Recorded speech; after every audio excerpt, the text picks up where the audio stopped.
Rahui Katani. Tēnā koe. Tēnā koe, Mr. Speaker. We don't have to look too far to consider why this alcohol reform bill is necessary. Just 4 days ago, while the eyes of the world were upon us, spectators and members of the public, acting under the haze of alcohol-induced behaviour, threatened to ruin the wonder of the Rugby World Cup opening ceremony for all of us. Of course, there were issues with transport, with forward planning, and with safety and security that are rightly matters that local and central government must attend to. But we cannot avoid the conclusion that drunk and unruly passengers were hitting the emergency lever on the trains and causing chaos, that wild partygoers were creating havoc at the viaduct, and that, as my co-leader Peter Sharples has pointed out, at least 6 of the paddlers on the Te Tai Tukaro Waka were taken to hospital after being assaulted by drunk members of the public. This is a shame and a disgrace, and I have no tolerance for alcohol-induced behaviour which places public safety at risk. This may sound hard line, but I make no apology for our stance. Yes, sure. We are faced with a situation in which Māori have 4 times the rate of alcohol-related mortality as non-Māori, and for more than double the rate of years of life lost due to alcohol. We also have the special responsibility of knowing that half of our Māori population is aged under 24 years, the age group which is vulnerable to a far higher level of alcohol-related harm than any other.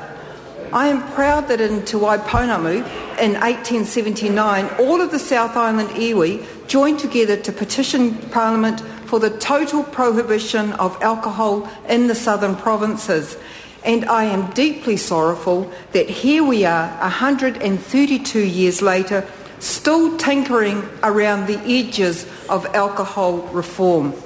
But it is a start, and we acknowledge that there has been some progress made. The Māori Party appreciates the spirit of cooperation that has characterised the negotiations our parties have had over the last year with Minister Powell, and we mihi to him for his willingness to consider our proposals to move towards a more comprehensive and all-inclusive approach. We are driven by the wisdom of Te Ohurata o Aotearoa, the Māori Medical Practitioners Association, which have detailed the impact of alcohol upon our lives.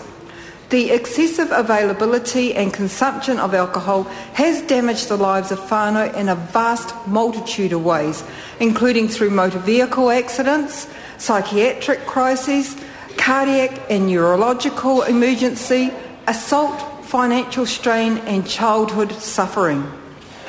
In line with this advice, we do not agree that a treatment focus on brief interventions will address the long-standing effects of alcohol abuse in our communities. Alcohol addiction is often a chronic and relapsing condition.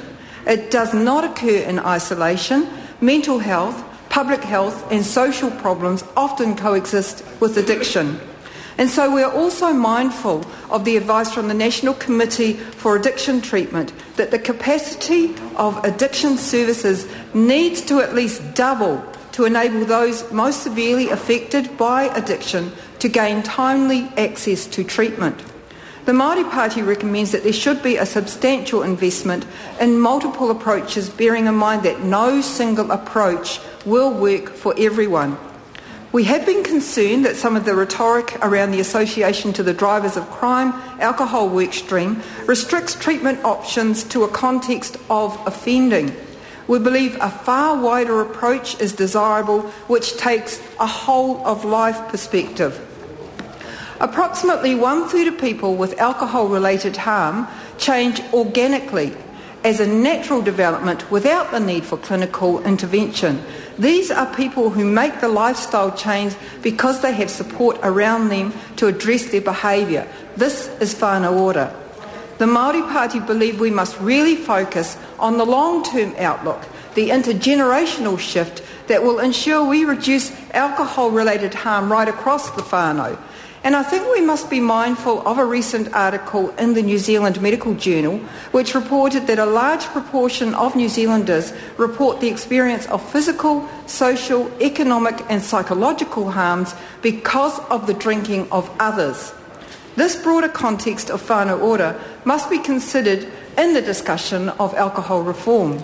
We need to invest in well-being, to study the motivators and triggers that are associated with alcohol use within the whānau. It is about denormalising drinking, distancing our communities from the grasp of the alcohol industry. We need to put the blame for the problem where it belongs, get out of the pockets of the booze barons and stop blaming the consumers.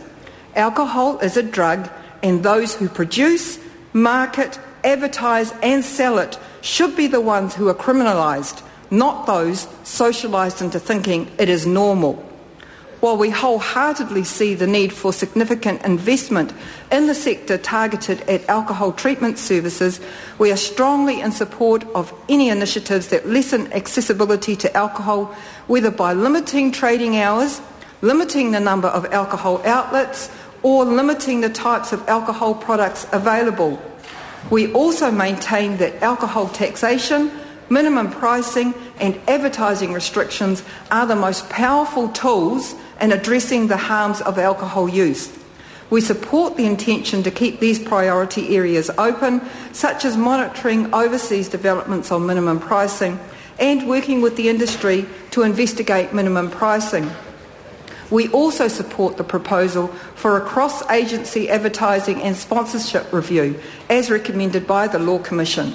We are particularly supportive of the Law Commission's advice that alcohol advertising and sponsorship could be addressed by limiting product information to objective, plain packet format, much as my colleague Tariana Turia is advancing in the area of tobacco prevention. We are disappointed that local authority plans remain voluntary.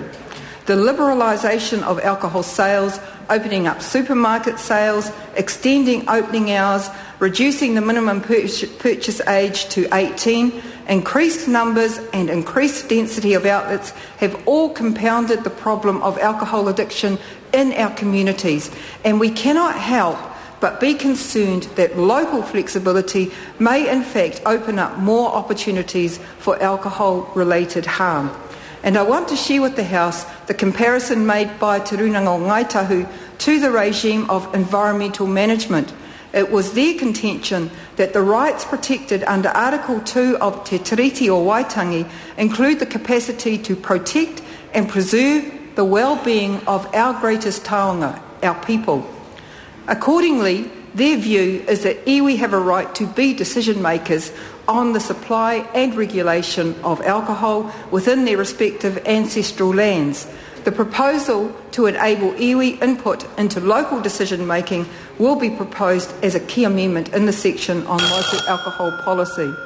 Finally, we reiterate our concern at representing alcohol harm as essentially being along the criminal justice trajectory of offending and victimisation. Alcohol harm, like tobacco-related harm, is a complex and comprehensive issue that requires innovative leadership across many levels.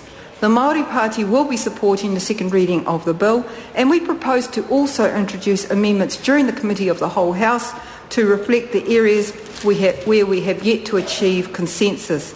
In the committee stage, I will therefore be introducing various amendments, including to omit Clause 14 from the bill, thus ensuring that police, fire service and defence force bars are not exempt from its provisions, provide for the appointment of members by local iwi or hapu onto licensing committees within territorial authorities, identifying proximity to schools as a determining factor in licensing decisions, and restricting storage of alcohol to a concealed section of a grocery store dairy. Kia ora. I acknowledge